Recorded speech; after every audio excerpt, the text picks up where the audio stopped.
Hello friends, myself RB Prasad. Welcome to my YouTube channel RB A to point. दोस्तों, जैसा कि जानते हैं कि अपने यूट्यूब चैनल के माध्यम से हम फिजिक्स, मैथ और साइंस से संबंधित फैक्ट्स को देते रहते हैं। तो यदि आप हमारे चैनल पर पहली बार तो प्लीज़ चैनल को सब्सक्राइब कर लें ताकि हमारे द्वारा दिए गए हर वीडियो क्लिप का नोटिफिकेशन आपको मिलता रहे। पिछले वीडियो क्लिप में हमने चल कुंडल धारामापी में निलंबित कुंडल धारामापी और केलिकित कुंडल धारामापी के विषय में चर्चा की थी।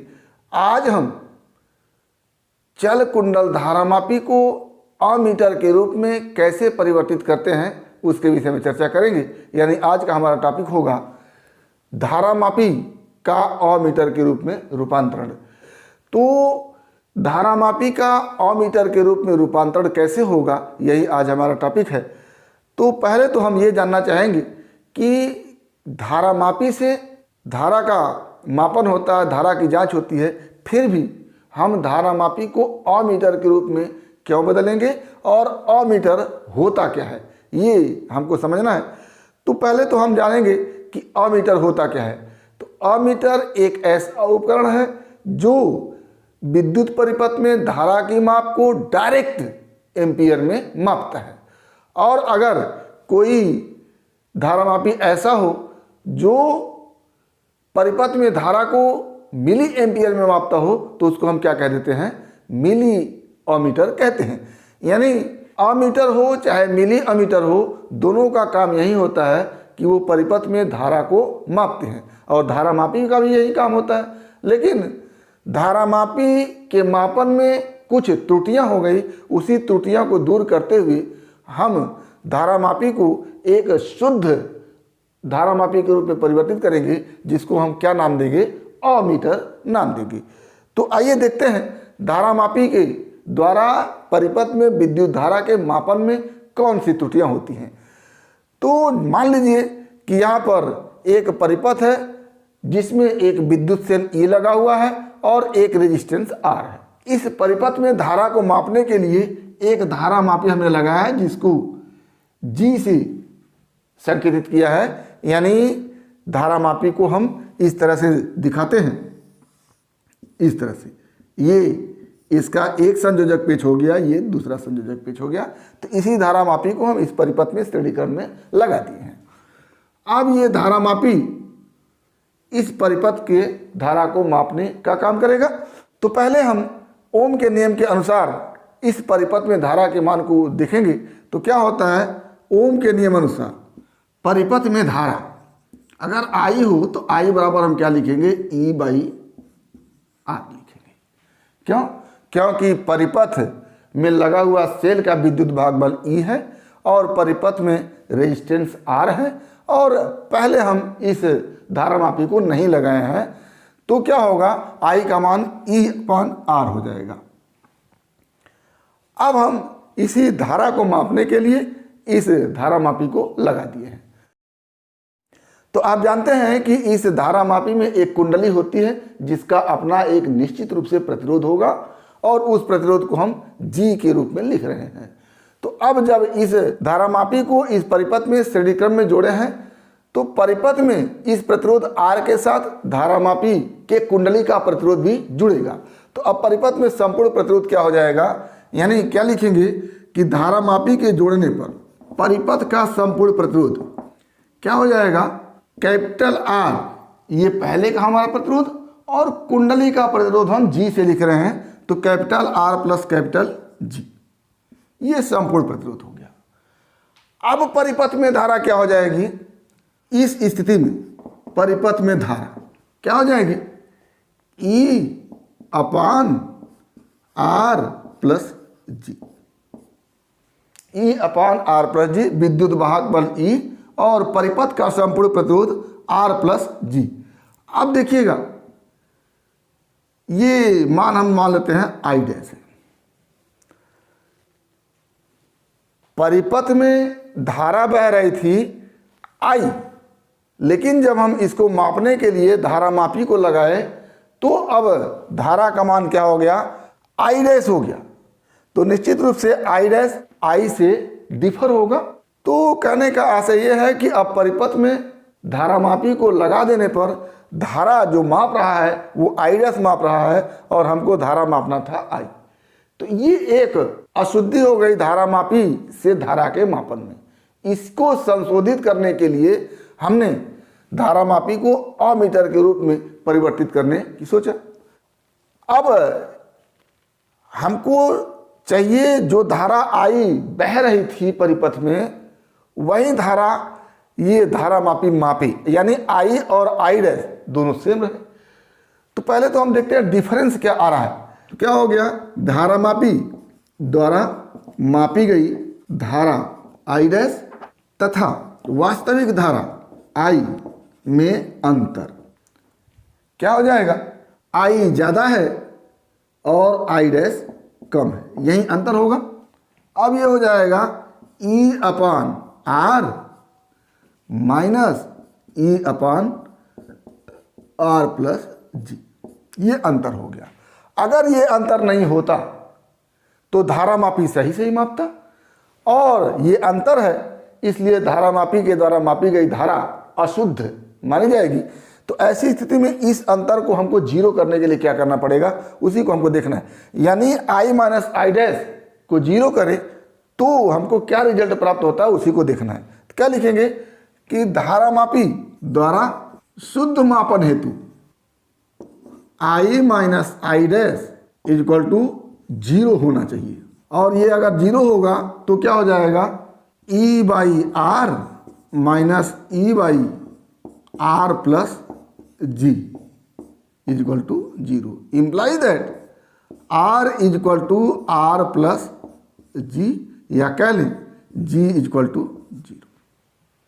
यानी इस धारामापी का जो प्रतिरोध है उसको जीरो होना चाहिए, तब हम धारामापी के द्वारा मापे गए धारा के मान को शुद्ध मान मानेंगे।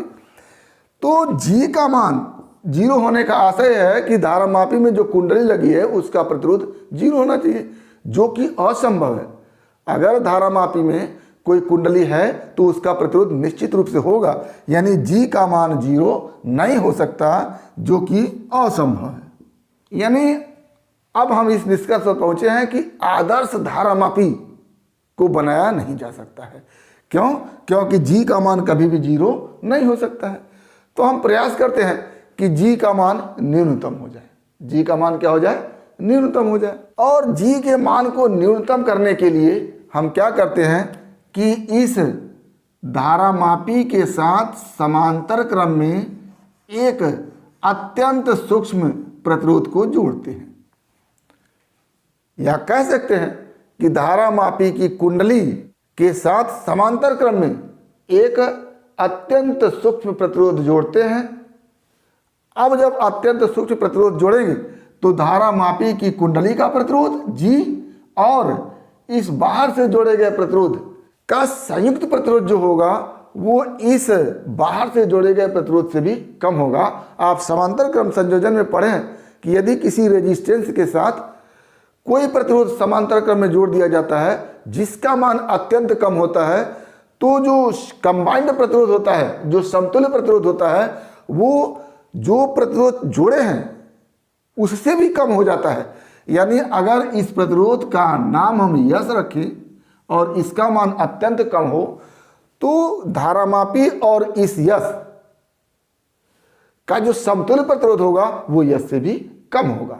जब यश का मान लगभग जीरो के बराबर करेंगे तो दोनों का समतुल्य प्रतिरोध भी लगभग जीरो के बराबर हो जाएगा। ऐसी स्थिति में धारामापी के द्वारा मापी गई धारा शुद्ध होगी। कहने का आशय यह है कि अब धारामापी शुद्ध धारा मापेगी, और इस प्रकार के धारामापी को हम क्या कहते हैं, अमीटर कहते हैं या फिर मिली अमीटर कहते हैं। ठीक, तो इस तरह से हम धारामापी को क्या करते हैं, अमीटर के रूप में परिवर्तित करते हैं। तो ये बात हो गई। अब इस बाहर से जोड़े गए प्रतिरोध को हम एक नया नाम देते हैं शंट। क्या कहते हैं, शंट। तो ये हमारा हो गया शंट। तो एक रिजल्ट यहां से मिलता है जो बार बार आपसे पूछा जाता है कि धारामापी को अमीटर के रूप में परिवर्तित करने के लिए शंट जोड़ते हैं, और वो शंट कुंडली के साथ किस क्रम में जुड़ा होता है, या धारामापी के साथ किस क्रम में जुड़ा होता है, श्रेणी क्रम में जुड़ा होता है कि समांतर क्रम में जुड़ा होता है। तो आपका आंसर क्या होगा कि धारामापी को अमीटर के रूप में परिवर्तित करने के लिए शंट को धारामापी या उसकी कुंडली के साथ समांतर क्रम में जोड़ते हैं। ठीक, और इसी में दूसरा क्वेश्चन भी बन सकता है कि धारामापी को अमीटर के रूप में परिवर्तित करने के लिए क्या करते हैं, तो आप कह देंगे शंट जोड़ते हैं। और फिर अगर पूछा जाए कि किस क्रम में जोड़ते हैं, तो आप कह देंगे समांतर क्रम में जोड़ते हैं। तो ये हो गया हमारा धारामापी को अमीटर के रूप में परिवर्तित करने का तरीका, जिसमें हम धारामापी के साथ समांतर क्रम में एक शंट जोड़ते हैं जिसका प्रतिरोध अत्यंत कम होता है। ये भी एक क्वेश्चन बनता है कि धारामापी को अमीटर के रूप में परिवर्तित करने के लिए जो शंट जोड़ते हैं वो कैसा होना चाहिए, तो आप बताएंगे कि अत्यंत कम प्रतिरोध का शंट हम धारामापी को अमीटर के रूप में परिवर्तित करने के लिए समांतर क्रम में जोड़ते हैं। तो इस शंट की विशेषता क्या हो गई, शंट की विशेषता इसका प्रतिरोध अत्यंत कम, और दूसरा इसे समांतर क्रम में जोड़ते हैं। ध्यान रखिएगा, ये शंट की विशेषता तब है जब धारामापी को हम अमीटर के रूप में परिवर्तित कर रहे हैं। धारामापी को वोल्ट मीटर के रूप में भी हम जब परिवर्तित करेंगे तो उसमें भी शंट का उपयोग करेंगे, लेकिन उसकी विशेषता कुछ और होगी। तो धारामापी को अमीटर के रूप में परिवर्तित करने के लिए शंट की ये विशेषता है। ठीक, क्या इसका प्रतिरोध अत्यंत कम होना चाहिए, और ये किस क्रम में जुड़ा होना चाहिए, समांतर क्रम में जुड़ा होना चाहिए। अब इस शंट को जोड़ने से एक और लाभ होता है, ये धारामापी में शंट लगा दिया गया है, अब इसको अमीटर के रूप में परिवर्तित कर दिया गया है। अगर ये शंट नहीं लगा होता तो इस धारामापी में जो धारा आई थी पूरी की पूरी इसमें जाती, इस तरह से। और मान लेते हैं कि इस आई धारा से धारामापी में पूर्ण विक्षेप हो जाता है। कुंडली में जो विक्षेप होगा उसका भी एक लिमिट होगा, पूरा का पूरा विक्षेप हो जाना, उसके बाद विक्षेप के लिए उसमें जगह ना हो। तो धारा आई के कारण धारामापी में पूर्ण विक्षेप हो जाता है। अब इस आई से ज़्यादा धारा ये माप नहीं सकता है, लेकिन जब हम शंट लगा देते हैं तो धारा मापी में जो अब धारा जाएगा आई से अलग जाएगा। क्यों? क्योंकि अब यहाँ पर धारा आई आकर के दो भाग में बटेगा। मान लेते हैं उस समय धारामापी में धारा आई जी जा रही हो और यहाँ पर धारा आई माइनस आई जी जाएगी।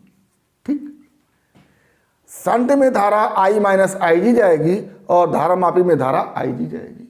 आप जानते हैं कि इस शंट का प्रतिरोध बहुत कम है, तो समांतर क्रम में जुड़े हुए दो प्रतिरोधों में जिसका प्रतिरोध सबसे कम होता है उसमें धारा का मान ज़्यादा होती है। तो जब यश का प्रतिरोध सबसे कम है तो इसमें धारा का मान बहुत ज़्यादा होगी और धारामापी में धारा का मान कम होगी। तो IG का मान क्या होगा, I माइनस IG से क्या होगा, कम होगा। इसी को हम लिख सकते हैं कि धारामापी में धारा IG का मान I से बहुत कम हो जाएगा। जब I से बहुत कम हो जाएगा तो जो विक्षेप I के होने से धारामापी में होता था अब IG के होने से बहुत कम विक्षेप होगा। अब उस पूरे विक्षेप को करने के लिए हमको I के मान को बढ़ाएंगे तो फिर IG का मान बढ़ेगा, तब पुनः पूरा विक्षेप होगा। तो ऐसी स्थिति में इस I का मान क्या हो जाएगा, बढ़ जाएगा। अब धारामापी जो पहले धारा माप रही थी उससे ज़्यादा धारा मापेगी, यानी धारामापी का जो धारा मापने का रेंज होगा, परास होगा, वो क्या हो जाएगा, बदल जाएगा। तो यहाँ से क्या मिलता है कि धारामापी में पूर्ण विक्षेप के लिए IG का मान बढ़ाना होगा, परिणाम स्वरूप I के मान को बढ़ाना होगा। अर्थात धारामापी जो अब अमीटर के रूप में है उसका परास बढ़ जाएगा। यानी जब ये धारामापी था तो उसका रेंज कम था, लेकिन जब इसमें शंट लगा करके इसको अमीटर बना दिया गया तो उसके धारा मापने का परास क्या हो जाएगा, बढ़ जाएगा। तो धारामापी को अमीटर के रूप में परिवर्तित करने के लिए हम क्या किए, शंट को जोड़े समांतर क्रम में। इससे क्या हमको लाभ मिला, पहला लाभ मिला कि अब धारामापी अमीटर बन गया जो धारा को शुद्ध मापेगा, और दूसरा लाभ हुआ कि अब धारा मापने का रेंज क्या हो गया, बढ़ गया। तीसरा लाभ क्या होगा, अब अगर इस आई धारा को पूर्णतः यह माप सकता था और धारा के मान को हम बढ़ाएं तो कुंडली के क्षतिग्रस्त होने की संभावना बढ़ती है। कुल मिला के हम ये कहेंगे कि धारामापी के धारा मापने का रेंज जब बदल जाता है तो ऐसी स्थिति में धारामापी में धारा कम जाएगी तो ये धारामापी क्या होगा, सुरक्षित होगा। यहाँ से धारा अधिक चली, ज़्यादा धारा शंट पहुँच गई, गैल्वेनोमीटर में धारामापी में धारा कम गई, तो ऐसी स्थिति में धारामापी के क्षतिग्रस्त होने की संभावना कम हो जाती है। तो एक लाभ और होता है कि धारामापी क्षतिग्रस्त होने से बच जाता है। ये 3 लाभ होते हैं। अब थोड़ा सा हम गणितीय रूप से इसको हम कैसे देखेंगे। जैसे देखिएगा, ये धारामापी की कुंडली है जिसके साथ समांतर क्रम में शंट जुड़ा हुआ है, और आप जानते हैं कि समांतर क्रम में जुड़े हुए 2 प्रतिरोधों के सिरों के बीच का विभवांतर बराबर होता है, यानी I माइनस IG करंट है शंट में और शंट का प्रतिरोध है S। तो ये हो गया शंट के सिरों के बीच का विभवांतर। ये बराबर हो जाएगा IG, धारा है धारामापी में और उसका प्रतिरोध है G। दोनों विभवांतर हो गए, इधर धारामापी के कुंडली के सिरों के बीच का विभवांतर और इधर इस शंट के सिरों के बीच का विभवांतर, दोनों बराबर हो जाएंगे। यहां से S इक्वल टू होगा IG बटा I minus IG into G। यहां से बार बार सवाल बन के आता है कि कोई धारामापी है जो 1 एम्पियर की धारा को माप सकती है, यानी धारामापी जिस एम्पियर की धारा को माप सकती है वो 1 एम्पियर है, और धारामापी में जाने वाली धारा क्या है, IG है। तो IG इक्वल टू क्या हो गया, 1 एम्पियर, और धारा मापना है 10 एम्पियर का, यानी यहां से जो धारा जा रही है वो 10 एम्पियर है। तो I इक्वल टू क्या हो गया, 10 एम्पियर। अब आपसे पूछा जाएगा कि धारामापी में किस प्रतिरोध का शंट लगाया जाए जबकि धारामापी का प्रतिरोध दिया हुआ है। तो आप इस फार्मूले से यस का मान निकालेंगे। आपका I का मान 10 एम्पियर है, IG का मान 1 एम्पियर है और G का मान दिया हुआ होगा, तो आप यस का मान यहाँ से निकालेंगे। मान लेते हैं कि G का मान 20 ओम हो, G का मान 20 ओम हो, तो यस का मान क्या होगा उसको आपको निकालना है। तो क्या हो जाएगा यहाँ से, S इक्वल टू IG 1 बटा I 10 माइनस 1 इंटू G 20 ओम। क्या हो जाएगा यहाँ से, S इक्वल टू 1 बटा 9 इंटू 20, यानी 20 बटा 9। इसको लिखेंगे 9 दूना 18, 2.2 ओम, यानी 2.2 ओम का शंट इसमें अगर समांतर क्रम में जोड़ दी तो हम 10 एम्पियर की धारा को माप सकते हैं। तो ये हमारा हो गया धारामापी को अमीटर के रूप में परिवर्तित करना। परिवर्तित करते क्यों हैं, क्योंकि धारामापी के द्वारा मापी गई धारा अशुद्ध होती है, उसको शुद्ध करने के लिए हम धारामापी को अमीटर के रूप में बदलते हैं। दूसरा कारण क्या होता है कि अमीटर के रूप में बदलने के बाद धारा मापने का जो परास होता है वो बढ़ जाता है। तीसरा कारण क्या होता है कि अब धारामापी की कुंडली में प्रवाहित धारा का मान अत्यंत कम होता है, जिससे कि धारामापी अत्यधिक सुरक्षित हो जाती है, उसके क्षतिग्रस्त होने की संभावना कम हो जाती है। ये तीनों कारण है जिसकी वजह से धारामापी को हम अमीटर के रूप में बदलते हैं।